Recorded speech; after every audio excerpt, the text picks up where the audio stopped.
నమస్కారం. Public focus news కి స్వాగతం. ఈనాటి వార్తా విశేషాలు. ఏపీ సచివాలయంలో సీఎం చంద్రబాబు అధ్యక్షతన మంత్రులు, ప్రభుత్వ శాఖల కార్యదర్శులతో సమీక్ష సమావేశం జరిగింది.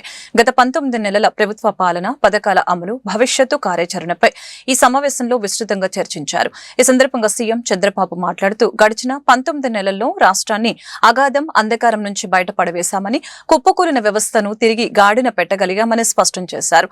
తమ ప్రభుత్వానికి సంక్షేమం, అభివృద్ధి, సుపరిపాలనే తొలి ప్రాధాన్యమని ఆయన పునరుద్ఘాటించారు. ప్రభుత్వం అత్యంత ప్రతిష్టాత్మకంగా అమలు చేస్తున్న సూపర్ 6 పథకాలు సూపర్ హిట్ అయ్యాయని ముఖ్యమంత్రి తెలిపారు. ప్రభుత్వ కార్యక్రమాలను ఎప్పటికప్పుడు సమీక్షించుకోవడం ద్వారా నిర్దేశిత లక్ష్యాలను చేరుకుంటున్నామని, ప్రతి 3 నెలలకి ఒకసారి పనుల పురోగతిపై బేరీజు వేస్తున్నామని తెలిపారు. జిల్లా స్థాయిలో కలెక్టర్లు, ఇన్ఛార్జ్ మంత్రులు కూడా ఇదే స్థాయిలో క్షేత్రస్థాయిలో పనులు జరిగేలాగా చూడాలని ఆదేశించారు. సంక్షేమ పథకాలు అవసరమా అనే చర్చ సరికాదు, పేదలను ఆదుకోవడానికి సంక్షేమ పథకాలు ఖచ్చితంగా అవసరమే అని సీఎం చంద్రబాబు స్పష్టం చేశారు. ఒకప్పుడు కలెక్టర్స్ కాన్ఫరెన్స్ కూడా పెట్టేవాళ్ళు కాదు. అలాంటిది 3 నెలలకు ఒకసారి విధిగా కలెక్టర్స్ కాన్ఫరెన్స్ పెట్టుకుంటున్నాం. ఎవ్రీ మంత్ 2 సార్లు కేబినెట్ మీటింగ్లు పెట్టుకుంటున్నాం. ఎస్ఐపిసి, ఎస్ఐపిబి పెట్టుకొని పెండింగ్ ప్రపోజల్స్ అన్ని క్లియర్ చేస్తున్నాం. అదే సమయంలో ఇక్కడ మనం క్లియర్ చేసిన తర్వాత పర్ఫెక్ట్ ఎగ్జిక్యూషన్ రావాలంటే జిల్లా లెవెల్లో కూడా ఇదే స్పిరిట్ లో కలెక్టర్స్ పనిచేయాలి, జిల్లా ఇన్ఛార్జ్ మంత్రులు పనిచేయాల్సిన అవసరం ఉంది. ఈ రోజు నేను మొన్న దావోస్ నుంచి వచ్చాం. లాస్ట్ మంతే దావోస్కి వెళ్ళాం. దావోస్ లో ఈసారి ప్రధానంగా చర్చించిన విషయం టెక్నాలజీ, ఏఐ.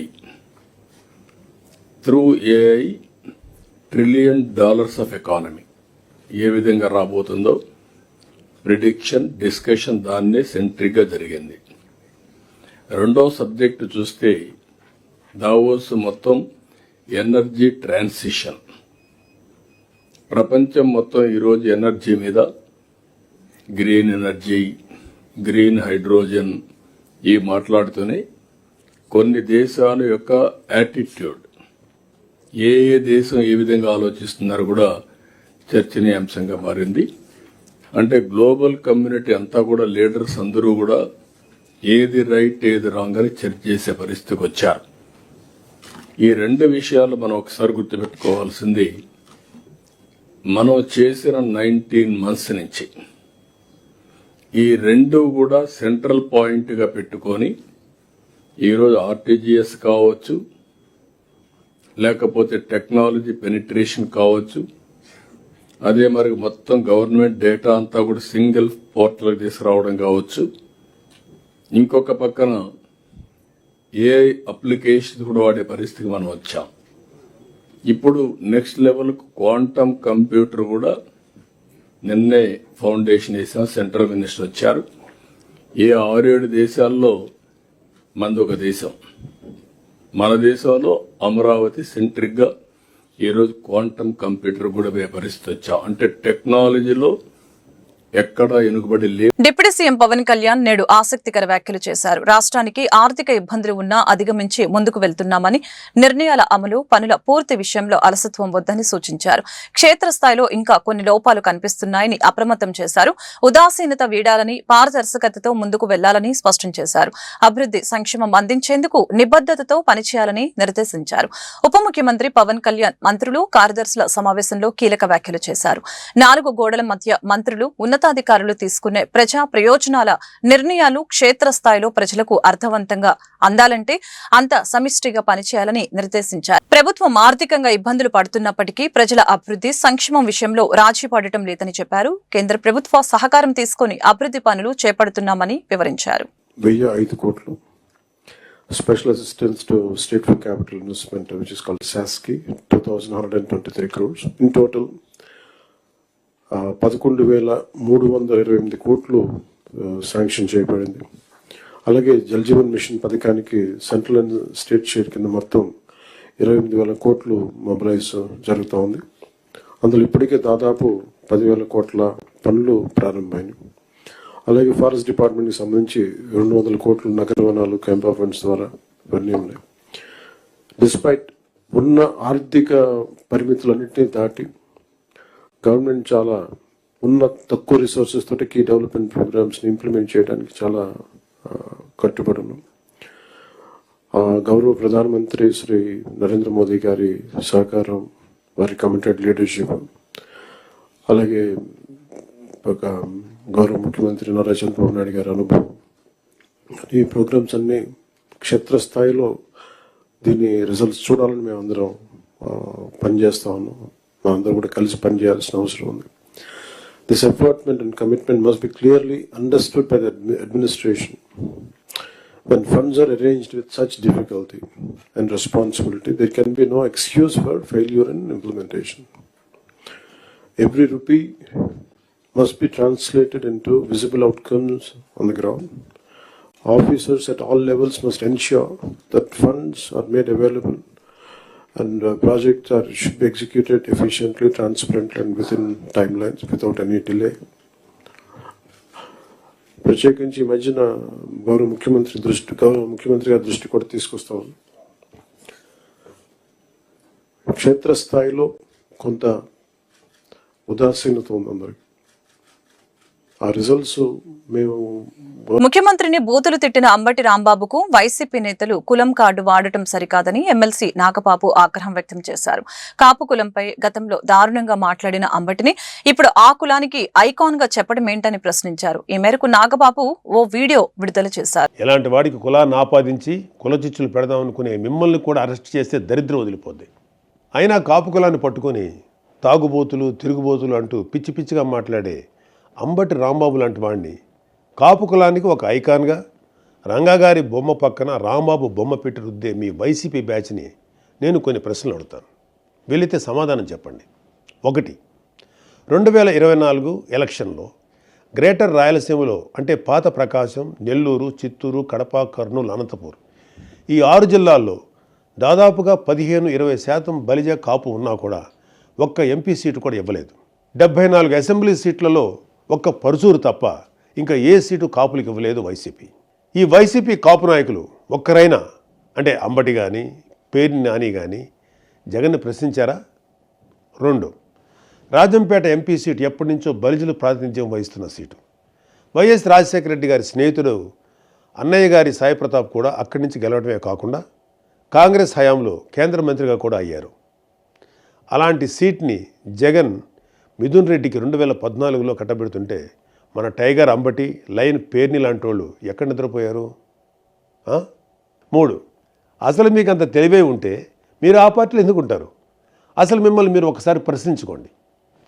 పవన్ కళ్యాణ్ గారిని ఓడించమని పిఠాపురంకి మిథున్ రెడ్డిని పంపాడుగా, అదే బూతులు తిట్టడానికి ప్రెస్ మీట్ పెట్టమని మిమ్మల్ని పంపేవాడు. నిజంగా మీకు బుర్రే ఉంటే మనల్ని ఎందుకు పంపుతున్నాడు, మిథున్ రెడ్డిని పంపొచ్చుగా అనేనా ఆలోచించేవాళ్ళు. 4. అసలు రాంబాబు పక్కన రంగా గారి బొమ్మ పెట్టాలి అని ఐడియా ఇచ్చిన వాడిని ముందు మీ పార్టీని సస్పెండ్ చేయండి జగన్ గారు. మీ 11 సీట్లలో 6 సీట్లు పోయే ఐడియా ఇది. మీకు నిజంగా రంగా గారి మీద అభిమానమే ఉండుంటే ఆయన కొడుకు రాధాని పార్టీ నుంచి టికెట్ ఇవ్వకుండా బయటికి పంపేసి రంగా గారిని తిట్టిన గౌతమ్ రెడ్డిని ఏదో నామకే వాస్తే సస్పెండ్ చేసి మళ్ళీ ఏపీ ఫైబర్ నెట్ చైర్మన్ చేసేవారా? 5.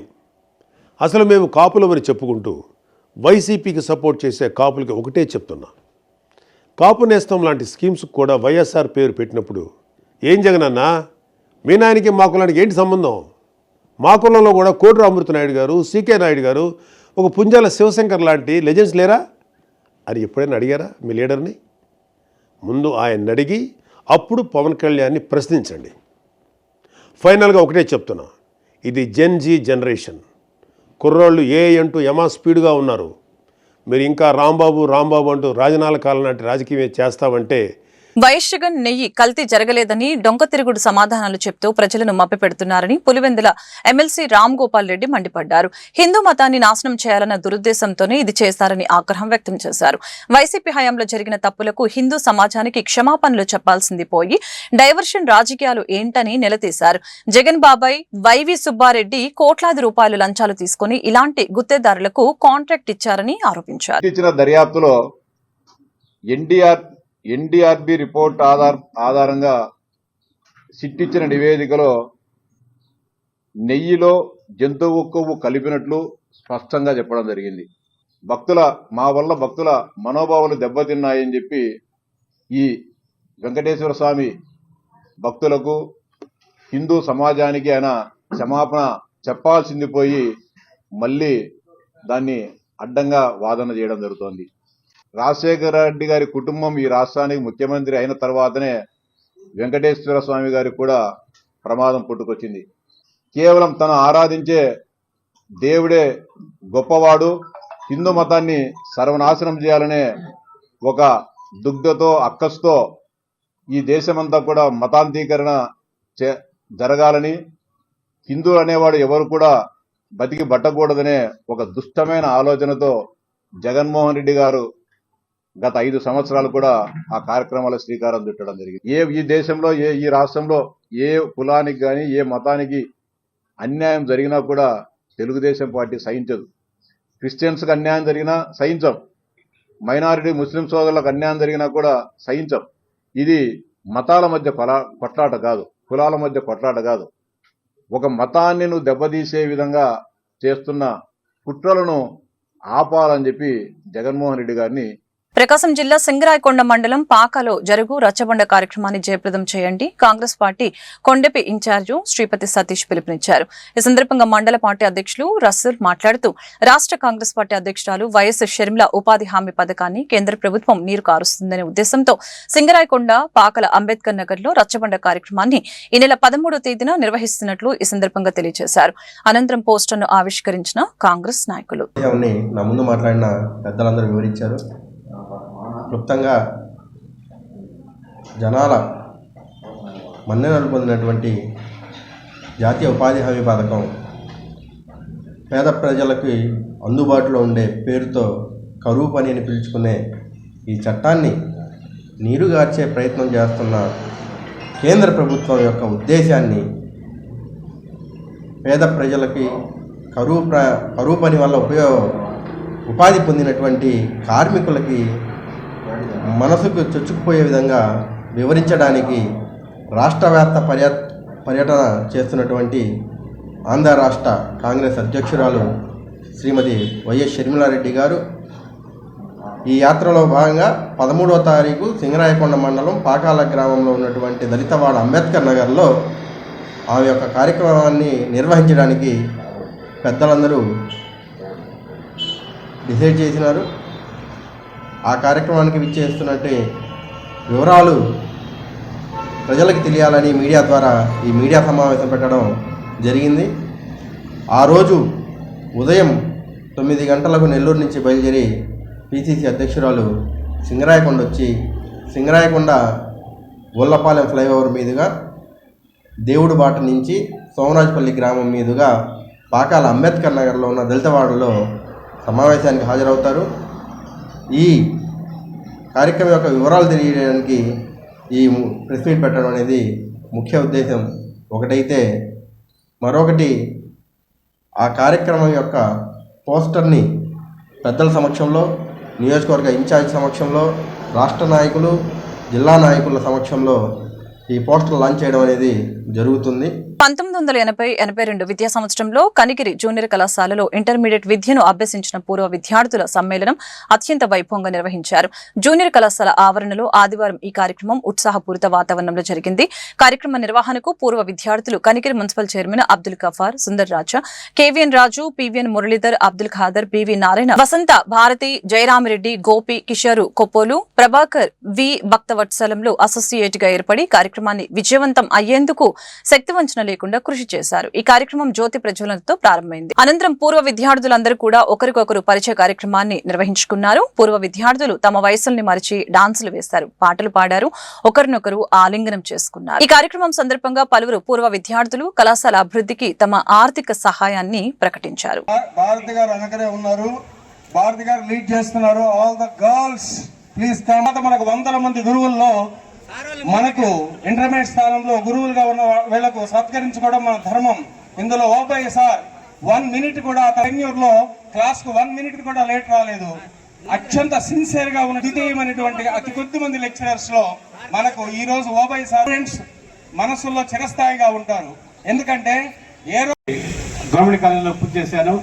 తర్వాత వైజాగ్లో మరి పీజీ డిప్లొమా కూడా చేసిన తర్వాత మరి కదిరి 92లో ప్రాక్టీస్ చేస్తూ మరి ప్రస్తుతం ప్రాక్టీస్ కంటిన్యూ చేస్తూ 32 ఇయర్స్ నుంచి ప్రాక్టీస్ చేస్తున్నాను. అలాగే కదిరి మున్సిపల్ చైర్మన్గా ఇప్పుడు ప్రస్తుతం ఉంటున్నాను. దేవుడు అవకాశం ఇచ్చాడు. 20 కిలోవాట్లు ఈ పట్టణంలో ప్రజలు నాకు అప్పచెప్పారు. నా వంతు నేను పనిచేశాను 5 ఇయర్స్. ఇంకా 34 డేస్ 30 డేస్ టైం ఉంది ఇంకా నాకు చైర్మన్గా. మీ ఇలా కలవడము చాలా హ్యాపీగా, ఎందుకంటే దాదాపు వారం నుంచి కూడా ఆ స్మృతులు నెమరు వేసుకుంటూ చాలా ఆనందంగా ఉంటున్నాం. ఎందుకంటే ఇలాంటి అవకాశం అందరికీ రాదు. మరి భగవంతుడు మనకి అవకాశం ఇచ్చినందుకు ధన్యవాదాలు తెలియజేస్తూ ముగిస్తున్నాను. కనిగిరి శాసనసభ్యులు ఒంగోలు పార్లమెంటు తెలుగుదేశం పార్టీ అధ్యక్షులు డాక్టర్ ముక్కు ఉగ్ర నరసింహారెడ్డి 53వ జన్మదిన వేడుకలు కనిగిరిలో ఘనంగా నిర్వహించారు. సాంప్రదాయ కేక్ కటింగ్లకు పరిమితం కాకుండా ప్రజాసేవే లక్ష్యంగా విస్తృత సేవా కార్యక్రమాలు చేపట్టి మరొకసారి ఆదర్శంగా నిలిచారు. ప్రతి సంవత్సరం ప్రత్యేకతతో జన్మదిన వేడుకల్ని నిర్వహిస్తూ ఉంటారు. ఈ ఏడాది కూడా నలుగురికి సేవ చేయటమే నిజమైన జన్మదిన వేడుక అన్న సంకల్పంతో నిరుపేదలకి అండగా నిలిచారు. ఈ సేవా కార్యక్రమాల అనంతరం లబ్ధిదారులు, పార్టీ నాయకులు, శ్రేణులు కలిసి టిఫిన్ బండ్లు, తోపుడు బండ్లతో కనిగిరి పట్టణంలో భారీ ర్యాలీని నిర్వహించడం జరిగింది. కార్యక్రమంలో కూటమి శ్రేణులు, లబ్ధిదారులు, అభిమానులు పెద్ద సంఖ్యలో పాల్గొన్నారు. ఈ సందర్భంగా గిరిజనులతో కలిసి చేపట్టిన కోయ నృత్య ప్రదర్శన ఆకట్టుకుంది.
ఈ నెల 12వ తేదీ దర్శిలో జరుగు దేశవ్యాప్త సార్వత్రిక సమ్మెను జయప్రదం చేయాలని కోరుతూ సోమవారం దర్శిపట్నంలోని గుజ్జుల సరళాదేవి భవన్లో దేశవ్యాప్త సార్వత్రిక సమ్మె గోడపత్రికను ఏఐటియుసి ఆధ్వర్యంలో ఆవిష్కరణ చేశారు. ఈ సందర్భంగా జరిగిన సమావేశంలో ప్రకాశం జిల్లా ఏఐటియుసి ప్రధాన కార్యదర్శి కొత్తకోట వెంకటేశ్వర్లు మాట్లాడారు. ప్రధానమంత్రి నరేంద్ర మోదీ మూడోసారి అధికారంలోకి వచ్చిన తర్వాత కార్పొరేట్ ఎజెండాను మరింత నిర్దాక్షిణ్యంగా అమలు జరుపుతున్నారని, దీని ఫలితంగా కార్మికులు నష్టపోతున్నారని ఆవేదన వ్యక్తం చేశారు. కార్మికుల్ని కట్టు బానిసలుగా మార్చాలని మోడీ ప్రయత్నం చేస్తున్నారని, 4 కార్మిక కోడ్ల అమలు ప్రాథమిక హక్కు అన్నిటికీ సవాలుగా మారుతుందని ఆయన పేర్కొన్నారు. అన్ని కూడా వాళ్ళకి అప్పచెప్పే విధానాలు ఏదైతే ఉన్నాయో ఆ విధానాలకు వ్యతిరేకంగా మనం పోరాడుతూ ఉన్నాం. వీటన్నిటి మించి 29 మనకి ఏదైతే చట్టాలు ఉన్నాయో కార్మికుల రక్షణగా ఉన్నటువంటి కవచాలుగా ఉన్నటువంటి ఏదైతే ఉన్నాయో ఆ 29 చట్టాలను కూడా 4 కోట్లుగా కుదింపు చేసి కార్మికులకు తీవ్రమైన ద్రోహం చేశారు.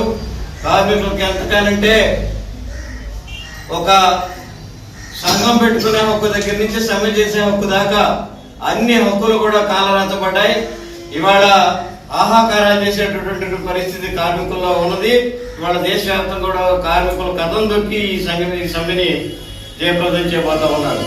అట్లనే ఏదైతే ఉపాధి హామీ చట్టం ఉన్నదో దాన్ని కమ్యూనిస్టులు ఆనాటి కాంగ్రెస్ ప్రభుత్వం మీద తీవ్రంగా ఒత్తిడి చేసి మరీ తీసుకొచ్చినటువంటి ఉపాధి హామీ చట్టం ఏదైతే ఉన్నదో ఇవాళ ఉపాధి హామీ చట్టానికి కూడా తూట్లు పడిచే విధంగా వికసిత భారత్ అని చెప్పి ఏదో కొత్త కొత్త పేర్లు పెట్టి దాంట్లో కూడా ఆ చివరిలో విబి రామ్జీ అంటే ఎక్కడే వాళ్ళు రాముని పోల్చుకోవడంలో మనకి అభ్యంతరం లేదు. కానీ ఈ కార్మిక చట్టాలను నాశనం చేసేదానికి కూడా ఆ రామ్జీ అనే పేరు పెట్టుకుంటా వచ్చారు. దీంట్లో ఉన్న ఇబ్బందికరమైన పరిస్థితి ఏమిటంటే అసలు వాళ్ళకు ఉన్నటువంటి ఆలోచన ఎక్కడ గాంధీ పేరు కానీ నెహ్రూ పేరు కానీ అసలు రాకూడదనే దానికి వాళ్ళు చేస్తున్నటువంటి కృషిలో భాగం ఇవాళ ఆ పేరు కూడా మార్చేశారు. ముఖ్యంగా దాంట్లో ఉన్నటువంటి ఇబ్బంది ఎక్కడంటే ఇంత ముందు ఏదైతే 100 రోజుల పని దినాలు ఉన్నాయో దాన్ని 120 రోజులు చేస్తున్నాం ఒక పక్క చెప్తూనే, రెండో వైపు 90% ఆ అయ్యేటటువంటి ఖర్చు ఏదైతే 90% కేంద్ర ప్రభుత్వం భరిస్తూ 10% మాత్రమే రాష్ట్ర ప్రభుత్వం భరించాల్సిన పరిస్థితి అయితే ఉన్నదో దాన్ని పూర్తిగా మార్చివేసి 60% రాష్ట్ర ప్రభుత్వం పెట్టుకునే విధంగా 40% మాత్రమే కేంద్ర. ఈ వార్తలు ఇంతటితో సమాప్తం. మరొక బులెటిన్ మళ్ళీ కలుద్దాం. నమస్కారం.